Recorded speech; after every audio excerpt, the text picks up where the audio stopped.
Bismillahirrahmanirrahim. Assalamualaikum warahmatullahi wabarakatuh. Waalaikumsalam warahmatullahi wabarakatuh. Alhamdulillahirabbil alamin. Wassalatu wassalamu ala asrofil anbiya'i wal mursalin wa ala alihi wa sahbihi ajma'in. Amma ba'du.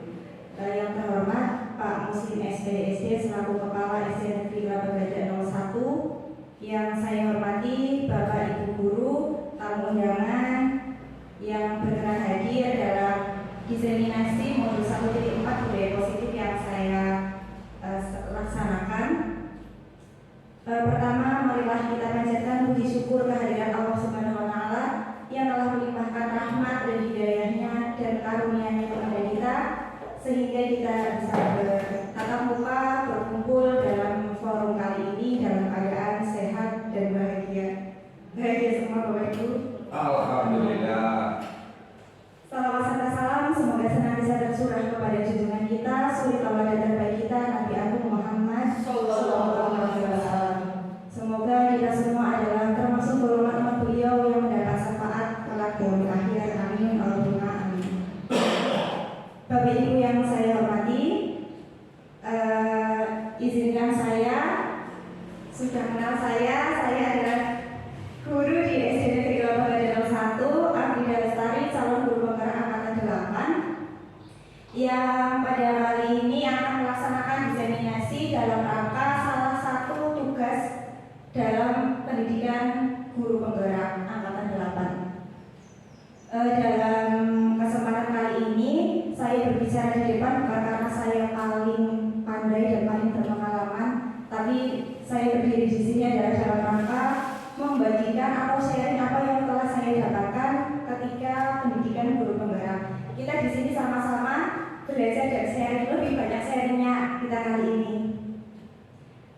Dalam budaya positif ini adalah sesuatu yang hampir setiap hari kita temui di kelas, di sekolah kepada anak-anak didik kita hampir setiap hari. Dan kita nanti ke depan, mungkin kurang lebih 1 jam ke depan akan membahas tentang budaya positif. Di dalam budaya positif itu saya rangkum ke dalam 6 garis besar. Yang pertama adalah disiplin positif, kedua motivasi perilaku manusia, 3 nilai kebajikan dan keyakinan kelas, kemudian 5 kebutuhan dasar manusia, posisi kontrol, dan segitiga restitusi. Kita mulai dari yang pertama adalah disiplin positif. Kita sering sekali mendengar kata disiplin, ya. Kira-kira ketika Bapak Ibu mendengar kata disiplin, apa yang ada di benak Bapak Ibu pertama kali? Mentaati peraturan atau mematuhi peraturan. Ya, rata-rata ketika kita mendengar kata disiplin, kata atau yang pertama kali yang pertama kali ada di pikiran kita adalah taat dan patuh pada peraturan. Pada disiplin ini sebenarnya disiplin itu berasal dari kata disiplin yang artinya adalah belajar. Nah, disiplin positif ini adalah cara penerapan disiplin yang mengajarkan anak bertanggung jawab dan menumbuhkan kesadaran diri berdasarkan nilai-nilai kebajikan. Apa itu nilai kebajikan? Nilai kebajikan adalah nilai-nilai yang sudah diyakini dalam sebagian besar, tidak memandang agama, suku, ras, dan budaya. Misalnya nilai kesopanan, nilai tata tertib, nilai kerajinan, disiplin, itu nilai kebajikan. Yang kedua, disiplin positif lebih ke arah disiplin yang dapat mengontrol diri dalam melakukan segala tindakan. Nanti kita akan belajar banyak. Dan yang ketiga, dapat membuat murid memahami dan menyadari berdasarkan motivasi internal, bukan akibat paksaan, ujian, atau hukuman. Jadi di dalam disiplin positif ini tidak ada paksaan, tidak ada hukuman, tidak ada ujian yang berlebih. Ternyata ujian yang berlebih itu juga tidak baik bagi anak yang dipuji maupun bagi anak yang menyaksikan ujian itu.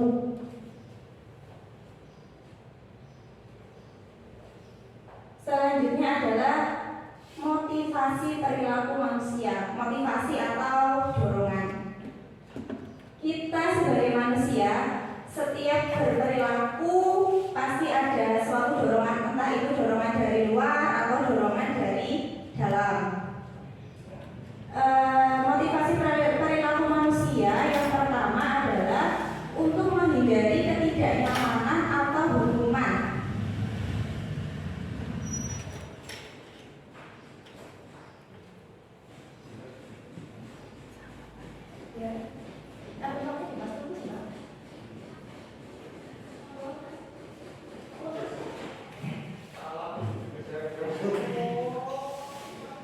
Ya, dalam melakukan suatu perilaku, misalnya ketika kita sebagai guru atau sebagai murid berangkat pukul 7 sesuai peraturan, kita berangkat pukul 7, apa yang mendorong kita untuk berangkat pukul 7 atau berangkat tidak terlambat?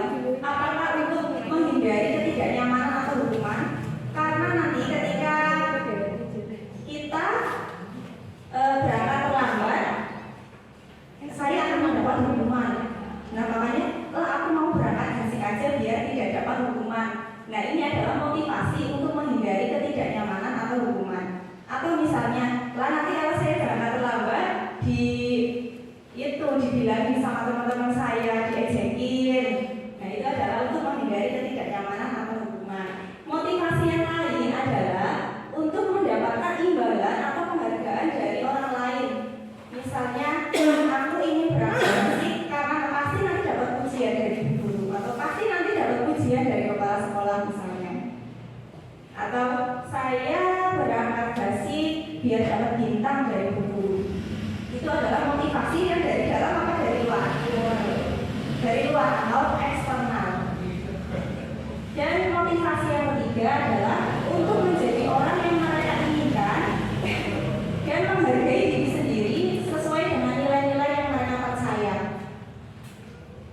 Misalnya kondisinya adalah seperti ini. Saya berangkat basic karena saya percaya bahwa ketika saya berangkat basic, saya menghargai diri sendiri, saya menghargai murid-murid saya menghargai teman-teman saya. Saya berangkat basic bukan karena ingin mendapat pujian dari teman atau atasan, bukan karena saya takut ketika ada hukuman dari guru atau dari kepala sekolah. Jadi motivasi perilaku manusia yang ketiga ini bisa disebut sebagai motivasi yang datangnya dari dalam atau internal. Nah, kita sebagai guru sebisa mungkin dalam belajar budaya positif ini adalah bagaimana kita bisa menumbuhkan motivasi internal pada anak ketika mereka melakukan suatu perbuatan adalah karena mereka percaya dan mereka menghargai diri mereka sendiri dengan nilai-nilai yang mereka yakini atau yang mereka percaya. Jadi PR kita adalah bagaimana ya memunculkan motivasi intrinsik. Berarti dengan kata lain, bagaimana kita menyadarkan, membuat mereka sadar dan membuat mereka berperilaku tapi dengan sadar, sesadar-sadarnya mereka bahwa yang saya lakukan adalah baik untuk diri saya sendiri, bukan karena motivasi eksternal yang lain.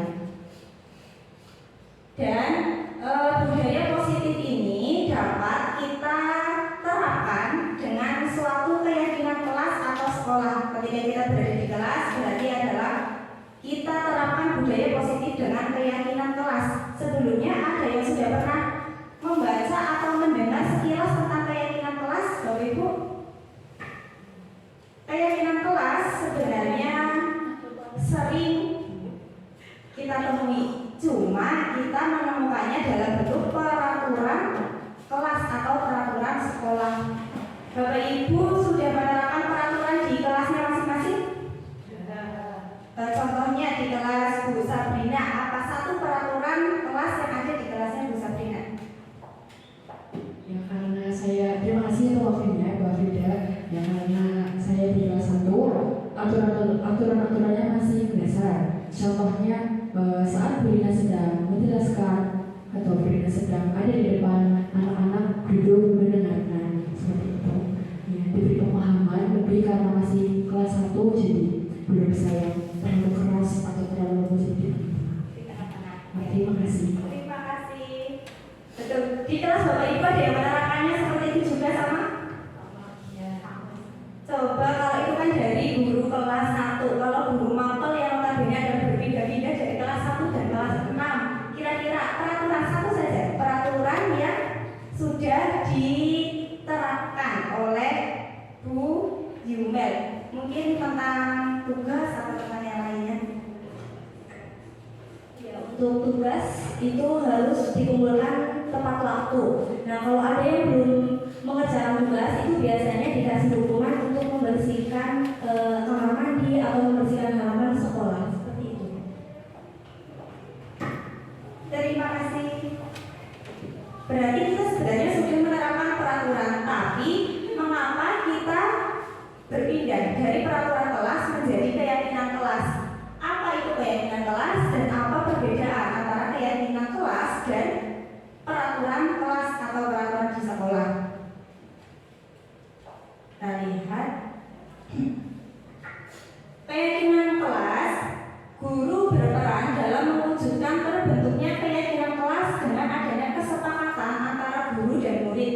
Jadi ketika kita membuat keyakinan kelas, murid kita dilibatkan.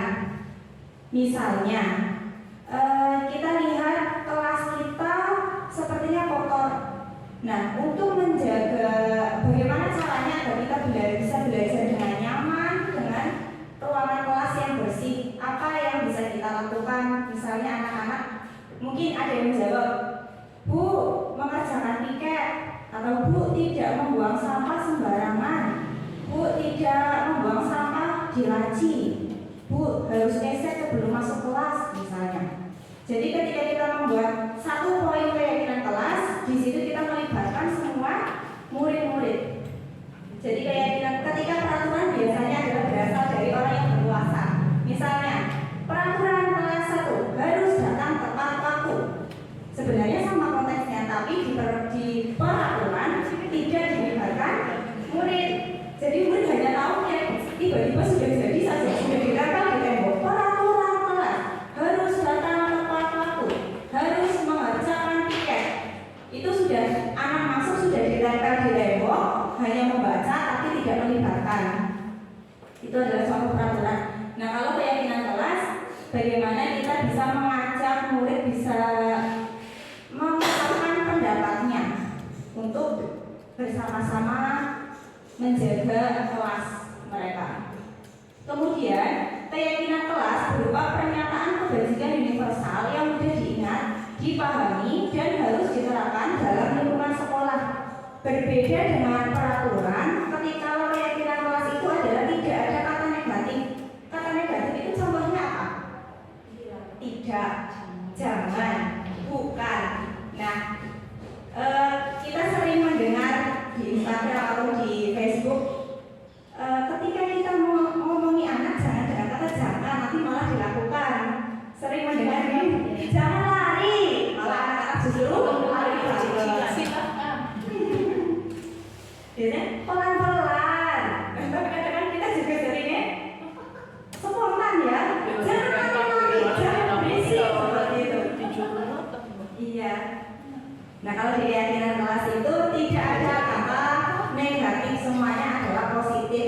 Apa saja yang ada di keyakinan kelas yaitu berisi tentang kebajikan universal.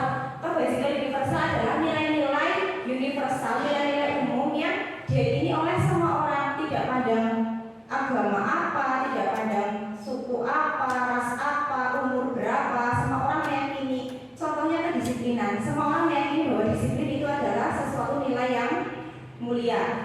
Kemudian keadilan, tanggung jawab, kejujuran, bersyukur, berprinsip, kasih sayang, dan sebagainya. Itu adalah contoh kebajikan universal, nilai-nilai kebajikan universal yang diyakini oleh semua orang. Ini sudah seperti tadi, keyakinan kelas dibuat atas kesepakatan bersama, bukan oleh seseorang yang mempunyai kuasa. Karena seolah-olah guru di kelas itu adalah mempunyai kuasa yang sangat besar. Nah, itu bukan dibuat oleh diri sendiri. Kita libatkan murid meskipun kelas 1 kita berusaha untuk berkomunikasi. Agak sulit sih ya Bu, tapi kita berusaha menggunakan kalimat yang positif. Ini saya contoh, saya menggunakan contoh keyakinan sekolah, bukan keyakinan kelas, tapi keyakinan kelas 1 ada di belakang. Keyakinan sekolah, nilainya bersifat disiplin. Contohnya, datang tepat waktu, mengerjakan tugas tepat waktu, mengikuti upacara, memakai seragam sesuai jadwal. Kemudian nilai religius, mengucapkan salam ketika masuk atau keluar kelas, membaca bersama, berdoa sebelum dan sesudah pelajaran, toleransi, peduli lingkungan, dan nanti kita bisa membahas nilai kebajikan apa yang mau kita terapkan.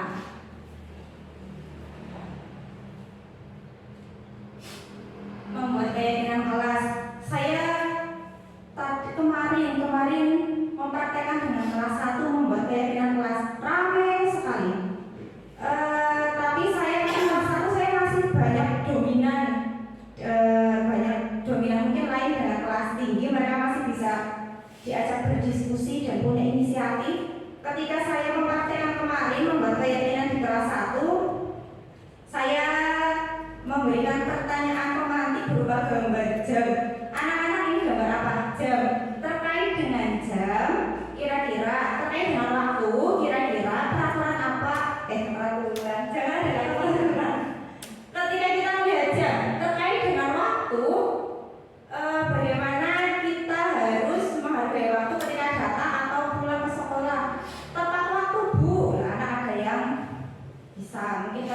masih umum ya.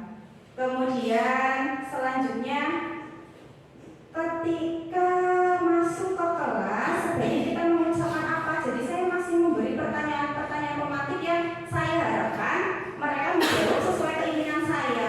Tapi biarkan mereka yang menjawab. Ketika memasuki kelas mengucapkan apa? Assalamualaikum. Ya saya tulis. Masuk kelas mengucapkan salam. Dan kemarin ada kejadian ketika ada anak dari toilet masuk kelas lupa tidak menjawab salam, dilarang langsung diingatkan, Bu itu tadi masuk nggak mengucapkan salam. Jadi karena kelas 1 tantangannya harus apa-apa hati-hati apa ya Mbak? Karena setiap apa yang kita diomongkan itu kayak diingat dengan jelas. Ini contoh keyakinan kelas 1 yang kemarin saya buat.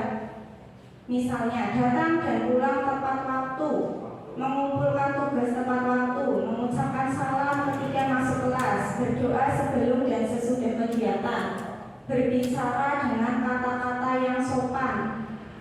Dan ketika saya menuliskan ini sebenarnya saya itu lebih banyak bercerita.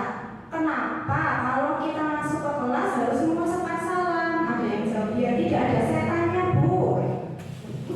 Ya biar tidak ada setannya, biar kelasnya itu disukai Allah, disukai malaikat. Jadi nanti kamu kalau belajar itu mudah masuk. Gitu. Ya dan apa banyak ceritanya. Kemudian kenapa harus berbicara dengan kata-kata yang sopan? Siapa di sini yang berbicaranya dengan sopan? Langsung semuanya. Kemudian kamu suka sama teman yang bicaranya sopan apa yang bicaranya saru? Yang sopan Bu. Nah jadi di kelas ini kita harus mengucapkan kata-kata yang apa? Yang sopan. Jadi saya sebenarnya lebih banyak menuntun mereka jawab sih, saya taruhkan jawabnya itu. Mungkin kalau di kelas tinggi mereka lebih banyak inovasinya. Itu terkait dengan keyakinan kelas. Bapak Ibu sudah ada yang menerapkan keyakinan kelas? Mungkin nanti mumpung masih tahu ajaran baru, yuk buat keyakinan kelas bersama-sama. Nah ini contoh keyakinan kelas 1. Jadi mungkin di kelas-kelas ada peraturan kelas 2, peraturan kelas 1. Tapi mungkin itu tahun lalu. Dan kita buat lagi bersama-sama dengan murid yang baru. Biar mereka punya kesadaran dan mereka merasa memiliki ini peraturan kelas saya.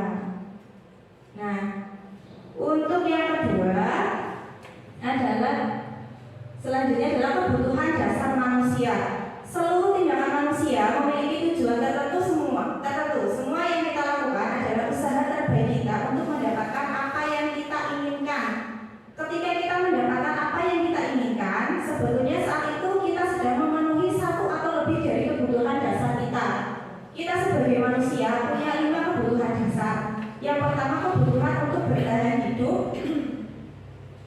Itu masuknya ke kebutuhan fisiologis dan biologis. Misalnya fisiologis ya makan, minum, oksigen, kemudian tempat tinggal itu untuk bertahan hidup.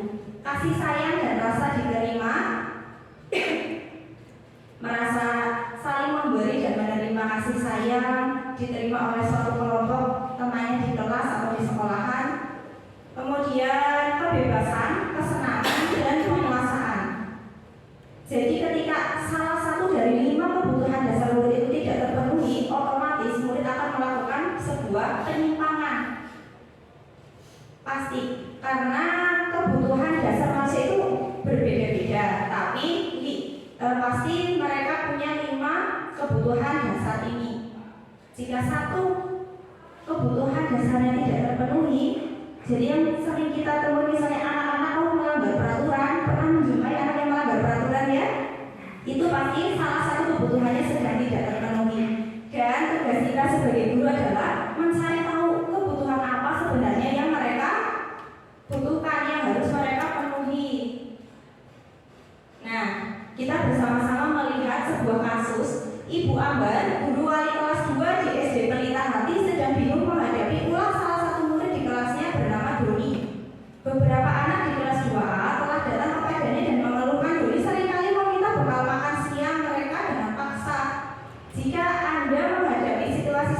Ibu Ambar, apa yang akan Anda lakukan? Menurut Anda, kira-kira apa alasan Doni melakukan itu? Terkait dengan 5 kebutuhan dasar tadi, menurut Bapak Ibu, kira-kira apa alasan Doni melakukan itu? Tidak punya uang, Tidak sarapan. tidak sarapan, tidak punya uang untuk makan, tidak punya sarapan, tidak punya makan untuk dimakan. Berarti itu kebutuhan apa? Kebutuhan apa yang tadi dari 5 ini? Kebutuhan bertahan hidup. Nah, kira-kira ketika Bapak Ibu menjadi gurunya Doni, yang pertama kali dilakukan apa? Mau ngapain kepada Doni? Memberikan makanan. Memberikan makanan, langsung memenuhi kebutuhannya ya Bu ya. Berikan nasi kuning. Ya. Nah, berdasarkan kasus tadi, mungkin kebutuhan dasar Doni adalah kebutuhan bertahan hidup. Seperti tadi, contoh kebutuhan bertahan hidup adalah air, oksigen, makanan, tidur, kebutuhan seksual dan sebagainya. Ketika Doni menjawab, kenapa kamu merebut bekal milik temanmu? Karena saya lapar, Bu, saya tidak dikasih bekal sama ibu. Kebutuhan Doni adalah kebutuhan bertahan hidup. Tapi ketika Doni menjawab seperti ini, saya merebut bekal teman soalnya saya senang, Bu. Mereka jadi perhatian sama saya. Nanti mereka lapor ke bu guru perhatian sama saya. Nanti bu guru lapor ke ibu saya jadi perhatian sama saya. Jadi kebutuhan apa kira-kira yang Doni? Iya, kebutuhan kasih sayang dan rasa diterima. Beda-beda ternyata, kasus yang sama belum tentu kebutuhan dasarnya itu sama. Tanpa kasarnya, wong lapar ya kayaknya kebutuhannya kudune dhewe nasi kuning. Padahal mungkin dia butuh diterima, diperhatikan oleh teman, guru dan orang tuanya. Kebutuhan penguasaan ini berhubungan dengan kekuatan untuk mencapai sesuatu, menjadi kompeten, terampil, diakui atas prestasi, didengarkan, memiliki harga diri, dan sebagainya. Keinginan untuk diakui, dihormati. Biasanya anak yang mempunyai kebutuhan penguasaan tinggi ini cenderung senang untuk menjadi pemimpin. Ketika Doni menjawab, kenapa Don kamu merebut bekal temanmu? Doni menjawabnya, saya senang Bu, soalnya pas saya meminta dengan paksa mereka langsung nurut sama saya, kan saya jadi hebat kan Bu. Nah, itu adalah kebutuhan dasar yang harus Doni penuhi, adalah kebutuhan penguasaan. Mereka, saya jadi bos, mereka manut sama saya. Apa yang saya katakan mereka mau melakukan, saya senang. Kemudian kebutuhan kebebasan. Kebutuhan akan kemandirian, otonomi, memiliki pilihan dan mampu mengendalikan arah hidup seseorang. Anak dengan kebutuhan kebebasan yang tinggi menginginkan pilihan. Mereka perlu banyak bergerak, suka mencoba, tidak terlalu terpengaruh orang lain dan senang mencoba hal baru yang menarik. Ketika Doni menjawab, Bu, saya setiap hari dikasih bekal sama ibu, tapi menunya itu aja. Saya bosan Bu, saya pengen nyicipi bekal teman yang lain. Nah, kebutuhan Doni itu adalah kebutuhan kebebasan. Orang anak dengan kebutuhan kebebasan itu cenderung senang dengan berbagai pilihan. Mereka senang dikasih pilihan. Kemudian kebutuhan kesenangan. Kebutuhan kesenangan adalah kebutuhan untuk mencari kesenangan, bermain dan tertawa. Anak-anak dengan kebutuhan dasar kesenangan yang tinggi biasanya menikmati apa yang dilakukan. Mereka juga berkonsentrasi tinggi saat mengerjakan hal yang disenangi. Ketika mereka senang dengan pelajaran matematika, mereka akan bisa fokus. Mereka juga biasanya suka bergurau atau melucu. Pasti Bapak Ibu punya murid yang senangnya kelas melucu. Nah, lagi sepi, jadi gawe sesuatu sih gawe guyu. Nah, itu mereka punya kebutuhan kesenangan yang tinggi. Ketika Doni ditanya dan menjawabnya adalah seperti ini. Saya senang Bu, lihat wajah mereka pas terpaksa ambil makanannya, wajah mereka itu lucu, saya jadi senang. Itu adalah kebutuhan kesenangan.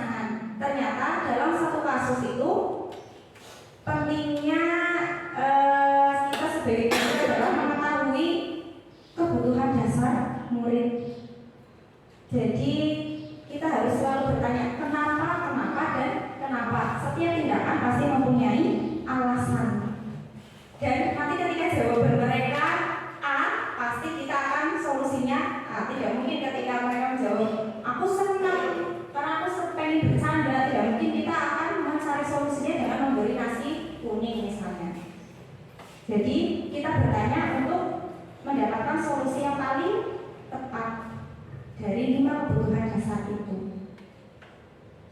Nah, ketika ada seorang murid yang melenceng atau melanggar aturan, kita sebagai guru, ada sebagai orang tuanya murid di sekolah, kita memposisikan diri kita sebut sebagai posisi kontrol guru. Kita memposisikan diri sebagai apa? Apakah penghukum, pembuat merasa bersalah, teman, pemantau, atau manajer? Kita sekali, kita sebenarnya sudah sering menerapkan ini, tapi belum tahu namanya. Pasti sering. Misalnya penghukum. Penghukum adalah menghukum fisik maupun verbal. Misalnya dengan mata yang melotot, dengan suara yang keras. Ketika ada anak yang melanggar peraturan, seorang guru akan berkata, patuhi aturan saya atau awas, sambil nunjuk-nunjuk, matanya melotot, suaranya keras. Kamu selalu saja salah, selalu, pasti selalu yang terakhir selesai, main terus. Misalnya. Sering tidak seperti itu. Itu adalah kita sedang memposisikan diri kita sebagai penghukum anak. Ketika kita sebagai penghukum, mungkin yang dirasakan anak akan bagaimana? Mungkin ada yang marah, anaknya keras akan marah, terus didomai langsung ngorek-ngorek meja, langsung hubung meja misalnya. Dan ketika anaknya siuman dan lembut hatinya, mungkin akan nangis, takut, ya. Kemudian juga pembuat merasa bersalah, suaranya lembut, hening, tidak marah-marah, tapi mandan masuk ke dalam hati. Misalnya, ibu sangat kecewa sekali dengan kamu. Kok bisa-bisanya kamu berbuat seperti itu, misalnya. Atau berapa kali ibu harus memberitahu kamu ya? Gimana coba kalau orang tua kamu tahu? Nah itu kan sebenarnya lembut, tapi membuat anak itu merasa bersalah. Ibu kecewa sekali dengan kamu. Ibu sudah berkali-kali bilang jangan melakukan seperti itu, tapi kamu lagi dan lagi. Ibu kecewa sekali. Pernah seperti itu tidak? Jarang ya. Itu adalah membuat merasa bersalah. Yang ketiga adalah teman. Kita memposisikan diri sebagai teman dengan gaya bicara yang asik, yang dekat, postur tubuh yang mendekat dengan murid dan kata-kata yang lembut. Ayo bantulah demi ibu ya, jangan gitu nanti ibu dimarahin kepala sekolah. Bantu ibu ya. Nah itu adalah contoh kita memposisikan diri sebagai teman. Yang keempat, pemantau. Sepertinya saya pribadi itu sering sekali menjadi pemantau. Pemantau itu ada berdasarkan peraturan yang sudah ada dan konsekuensi yang sudah disepakati sebelumnya. Misalnya, peraturannya apa? Datanya jam berapa? Jam 7. Terus kamu berangkat jam berapa sekarang? Setengah 8. Kamu tahu konsekuensinya apa? Iya bu, saya harus ngepel misalnya, atau saya harus membersihkan toilet. Nah, ketika kita bertanya kepada anak seperti itu, kita memposisikan diri sebagai pemantau. Dan yang terakhir, yang kelima adalah manajer. Guru berbuat sesuatu bersama dengan murid, mempersilahkan murid mempertanggungjawabkan perilakunya, mendukung murid agar menentukan solusi dari permasalahannya sendiri. Saya juga jarang melakukannya sebagai manajer sebelumnya. Ketika kita menjadi manajer itu, kita gabungan antara menjadi teman dan pemantau. Kita tidak sih marah-marah, tapi kita juga harus tegas kepada anak. Tapi solusinya adalah anak yang menentukan. Misalnya ketika terlambat, terus kalau kamu terlambat, kamu ketinggalan pelajaran, apa yang kamu lakukan? Apa ya bu? Nanti pas istirahat saya di kelas lah mengerjakan yang ketinggalan tadi. Nah jadi solusinya itu datang dari anak, bukan datang dari guru. Nah Bapak Ibu, mari kita lihat analisis kasus. Kira-kira ini kita sedang memposisikan diri sebagai apa? Dengan ada suara tinggi, bahasa tubuhnya mata melotot, jari menunjuk-nunjuk dan menghalangi. Terlambat lagi, pasti terlambat lagi. Selalu datang terlambat. Kapan bisa datang tepat waktu? Kira-kira apa ini posisi kontrolnya? Penghukum. Nah, bagaimana perasaan murid Bila guru berbicara seperti itu pada muridnya, bagaimana Bapak Ibu menurut Bapak Ibu? Marah, kesel, takut, ya betul. Jadi kira-kira ketika kita sudah mengetahui hal ini, besok kita akan memposisikan diri sebagai penghukum lagi atau tidak ya? Insya Allah benar. Insya Allah. Kasus yang kedua, suaranya halus, memelas, sedih, bahasa tubuhnya merata kepada anak, ada tampak lesu dan capeknya rasa-rasanya. Adi, kamu bagaimana ya? Kamu sudah berjanji dengan ibu tidak akan terlambat lagi. Kamu kenapa ya? Senang sekali mengecewakan ibu. Ibu benar-benar kecewa sekali. Kira-kira apa Bapak Ibu? Membuat merasa bersalah. Dan kira-kira bagaimana perasaan murid kita jika kita bertanya seperti itu pada murid?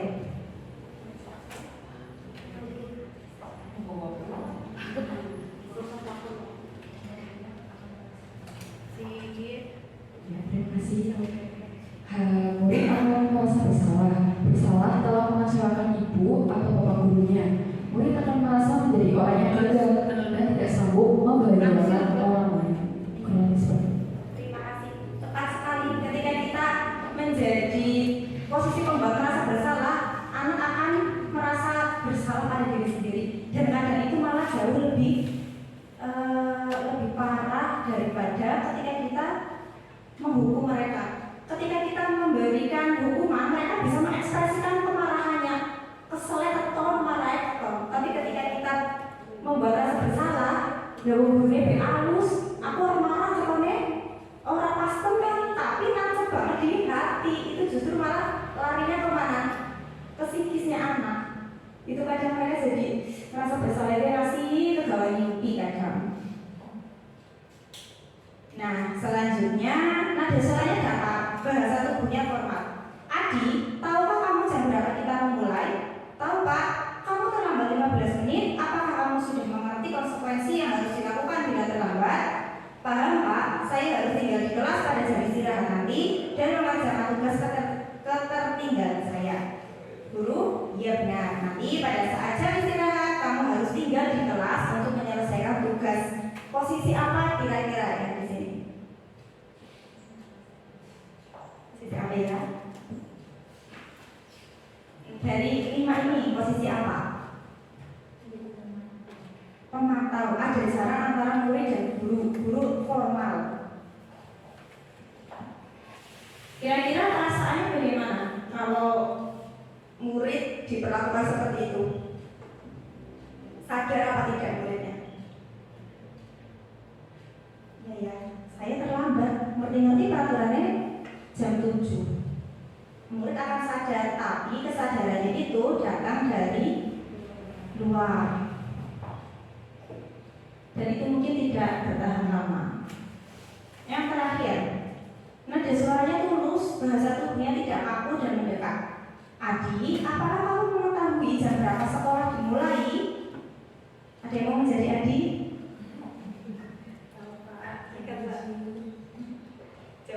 Ya, jadi kamu terlambat. Kira-kira bagaimana kamu akan memperbaiki masalah ini? Saya bisa menanyakan teman saya Pak untuk mengejar tugas yang tertinggal. Baik, itu bisa dilakukan. Apakah besok akan ada masalah untuk kamu agar bisa hadir tepat waktu ke sekolah? Tidak Pak, saya bisa hadir tepat waktu. Baik, saya hargai usahamu untuk memperbaiki diri. Nah, jadi solusi adalah datang dari murid, bukan dari kita. Mungkin kita bisa bertanya dengan pertanyaan-pertanyaan yang jawabannya sesuai keinginan kita. Tapi usahakan jawaban itu adalah berasal dari murid. Bagaimana perasaan murid diperlakukan seperti ini kira-kira? Bagaimana Bapak Ibu? Ketika menjadi manajer, senang merasa dihargai, ya, dan dianggap ya. Nah, dari kelima posisi kontrol yang tadi, kita sebagai guru berusaha agar memposisikan diri kita sebagai seorang manajer, di mana kita mempersilahkan murid untuk bertanggung jawab, mempertanggungjawabkan atau mencari solusinya sendiri. Kemudian mengacu pada restitusi yang dapat menjadikan murid sebagai manajer bagi dirinya sendiri. Nah, ini ada budaya positif segitiga restitusi. Sebelumnya ada yang pernah mendengar kata restitusi? Ada belum? Saya juga baru pertama kali kemarin pas mendapat materi ini, segitiga restitusi. Guru yang berperan sebagai manajer menggunakan segitiga restitusi. Segitiga ada 3 sisi. Kita menggunakan 3 tahap restitusi.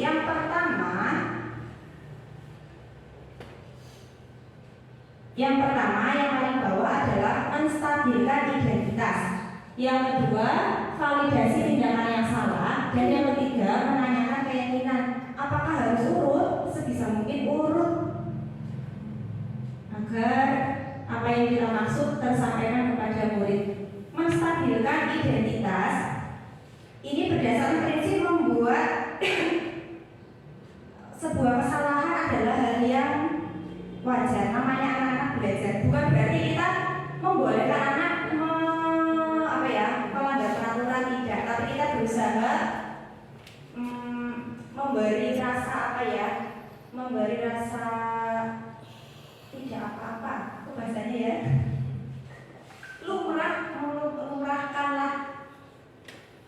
Bisa kita menggunakan kalimat setiap orang pasti pernah melakukan kesalahan.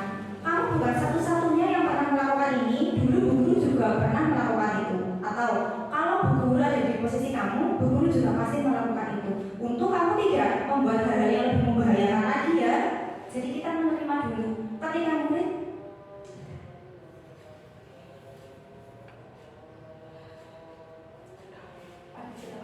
Ada dulu dia.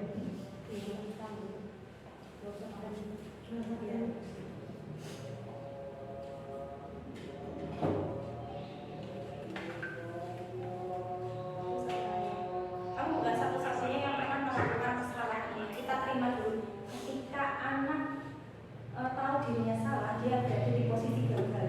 Tapi kita bawa dia dari posisi gagal menuju posisi sukses. Bahwa biarkan dia merasa tidak apa-apa, sudah melakukan kesalahan, merasa bersalah iya, tapi ternyata guru masih mau menerima saya. Kira-kira seperti itu. Ketika dia sudah merasa diterima oleh guru, kemudian kita lanjut ke tindakan yang kedua, validasi tindakan yang salah. Kita sudah menerima, biarkan dia bercerita dengan nyaman. Kita tanya, kenapa sih kamu melakukan itu? Apa alasannya? Mungkin setiap anak kan berbeda sesuai dengan kebutuhan dasar yang mereka harus penuhi. Setelah melakukan alasannya, kita lanjut ke langkah yang ketiga, menanyakan keyakinan. Ini pentingnya keyakinan kelas. Ketika ada anak yang melanggar, kita tanyakan kembali. Kamu tahu bahwa hal yang kamu lakukan adalah melanggar keyakinan kelas yang sudah disepakati bersama. Nah, jadi di awal kita membuat keyakinan kelas, mumpung masih tahun ajaran baru dengan murid yang baru, membuat keyakinan kelas ketika ada yang melanggar peraturan, coba kita bersama-sama menerapkan segitiga restitusi. Pertama, misalnya ada data, tidak mengerjakan tugas. Kenapa tidak mengerjakan tugas? Saya habis begadang main game misalnya. Oh ya, emang main game itu menyenangkan ya, Bu Guru suka main game misalnya. Kemudian kita lanjut ke validasi tindakan yang salah, bahwa tapi yang akan melakukan itu betul atau salah misalnya. Nah, kenapa sih kamu melakukan itu? Biar apa? Kita biarkan mereka bercerita dengan nyaman, maka kita akan bisa mengetahui kebutuhan dasar yang mereka butuhkan, dan kita bisa memberikan solusi yang tepat sesuai kebutuhan. Ketika menanyakan keyakinan, pertanyaan yang bisa kita lakukan adalah keyakinan kelas apa yang telah kita sepakati, keyakinan mana yang telah kamu langgar, kamu ingin menjadi orang seperti apa, atau orang yang gimana mereka coba menjawabnya. Nah, ini menstabilkan identitas, validasi tindakan yang salah sudah tadi ya, bahwa setiap perilaku anak adalah punya alasan. Kita tanya alasannya itu apa. Selanjutnya ini saya tugas dari yang kemarin gimana ya?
Kayak pelajaran bahasa Indonesia kan PKR gitu.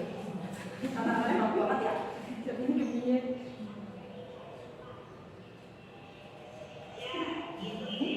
Terusnya jangan dulu. Ini kan berapa kali Mbak?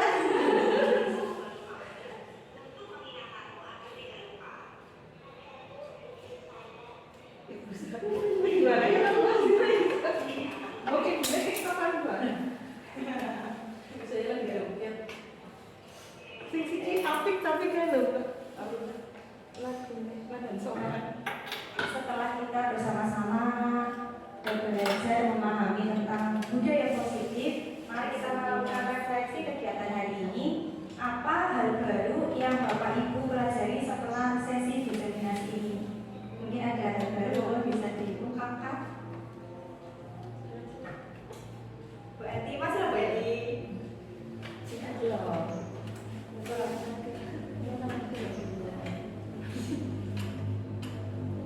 Ya, terima kasih waktunya Mbak Mega. Hal baru yang saya pelajari pada sesi diseminasi ini adalah yaitu disiplin positif, terus posisi kontrol dan restitusi. Terima kasih. Terima kasih Bu Eti. Jadi semoga ada hal baru yang mengisi kekosongan gelas kita. Kemudian bagaimana perasaan Anda setelah mengikuti diseminasi ini? Apa yang Bapak Ibu rasakan? Halo?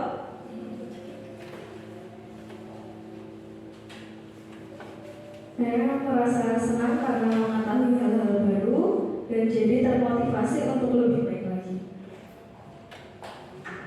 Terima kasih. Ya, tujuan kita semoga bisa lebih baik lagi setiap harinya ya. Ketiga, apa hal yang berkesan dari diseminasi ini? Siapa? Berilah, mau berilah.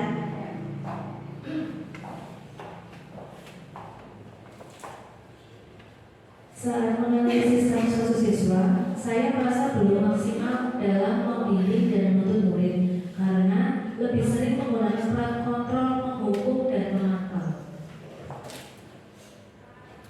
Saya pribadi juga lebih sering menggunakan peran kontrol, penghukum, malah sering menghukum dan pemantau seolah kita paling benar. Nah, ketika sudah mengetahui berbagai budaya positif yang ada, kira-kira apa yang akan Anda lakukan ke depan? Yang akan Anda terapkan di kelas Bapak Ibu?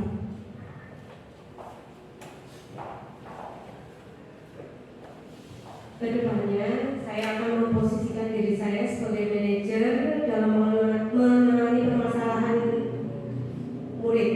Karena dalam memposisikan sebagai manajer, murid akan merdeka, mandiri, dan bertanggung jawab atas permasalahannya sendiri. Terima kasih.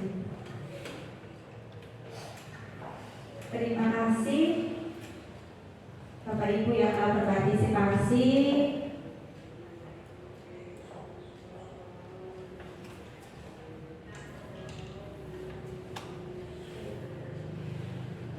Semoga dari diseminasi kali ini ada hal-hal baik yang bisa kita dapatkan dan semoga kita bisa menerapkannya di kelas kita, terutama karena ini masih tahun ajaran baru, masih semangat baru dengan anak-anak yang baru.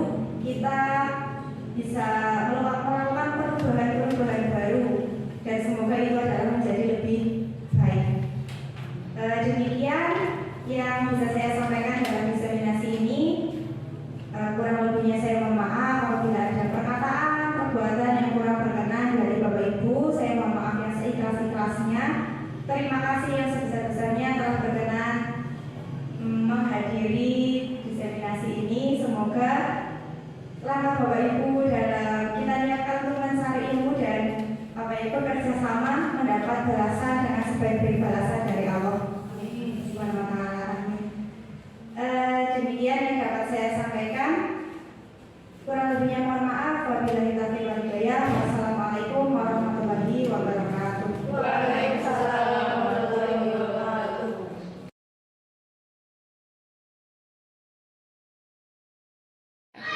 Assalamualaikum warahmatullahi wabarakatuh. Bapak Ibu, saya selaku Kepala Sekolah SD Negeri Kelapa Gading 01, terima kasih dan merasa bangga atas kinerja Bapak Ibu semua,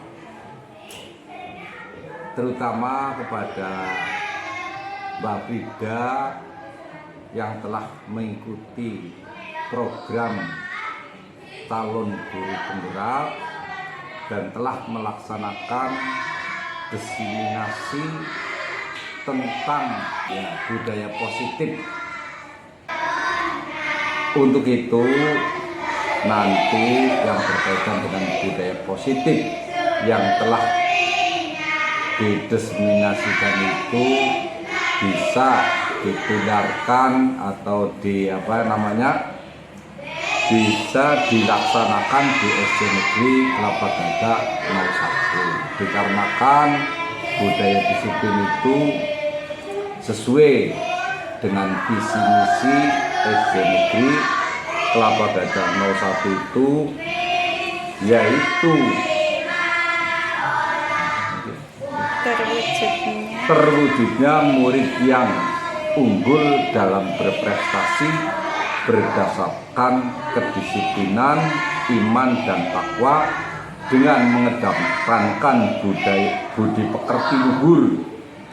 Sukses selalu untuk Bu Frida. Selamat mengikuti program calon guru penggerak, dan teman-teman yang lain bisa menyontoh atau ikut program guru penggerak itu. Sukses selalu. Assalamualaikum warahmatullahi wabarakatuh. Assalamualaikum warahmatullahi wabarakatuh. Saya Yunata Sari, rekan Bu Afrida Lestari di SD Negeri Kelapa Gading 1. Menurut saya, diseminasi budaya positif yang telah dibagikan oleh Bu Afrida itu sangat bermanfaat bagi saya, khususnya sebagai seorang guru. Karena saya jadi tahu banyak hal, yaitu tentang budaya positif, posisi kontrol guru, terus ada restitusi, keyakinan kelas, dan lain sebagainya. Saya juga belajar bagaimana cara menumbuhkan motivasi kepada murid untuk selalu nyaman belajar di kelas. Ya, mungkin seperti itu yang bisa saya ambil selama kemarin diseminasi bersama Bu Afrida. Terima kasih. Wassalamualaikum warahmatullahi wabarakatuh.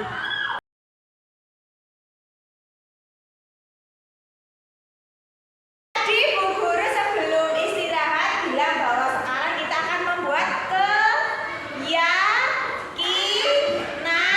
keyakinan apa tadi? Keyakinan kelas. Bu Guru tulis di sini. Keyakinan kelas.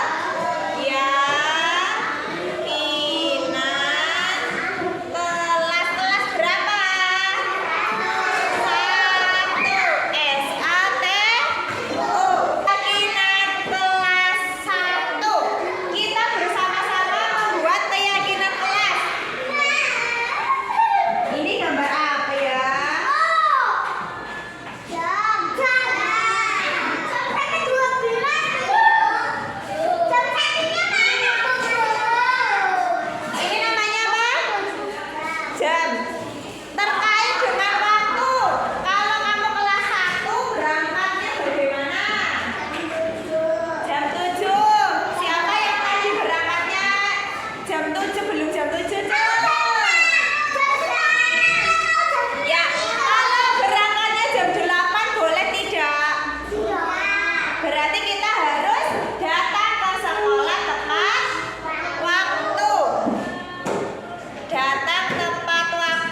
Besok semua yang masuk kelas bilang assalamualaikum biar apa? Betul, biar ruangan ini jadi disukai Allah, disukai malaikat, kamu belajarnya jadi mudah. Jadi Bu Guru memberi ilmu, ia tidak diganggu setan. Mau mengucapkan salam setiap masuk kelas? Oke. Terus sebelum belajar, Ibu Guru selalu mengajak untuk apa? Untuk berdoa. Iya. Mama duduk. Berdoa. Kenapa kita harus berdoa? Biar gak ada setan, biar disayang oleh Allah. Kalau selesai belajar berdoa apa tidak? Ya, berdoa sebelum dan sesudah belajar. Terus ada lagi. Kalau sedang pelajaran boleh sambil bermain apa tidak? Mainnya pas kapan? Pas istirahat. Pas pelajaran boleh makan apa tidak? Pas pelajaran boleh makan apa tidak? Nanti kalau belajarnya sambil makan, yang masuk bukan ilmunya ke otak, tapi makanannya yang masuk ke perut. Kamu sekolah mau mencari ilmu buat masuk ke otak apa mencari jajan biar masuk ke perut? Berarti kalau sedang belajar boleh sambil makan apa tidak? Ya.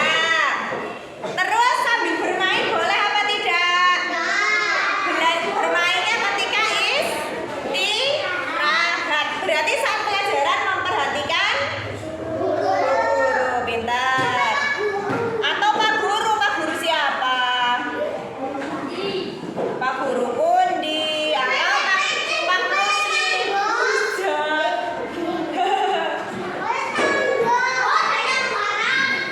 Terus kalau di kelas, di sekolah, dimanapun berada, ini apa ini?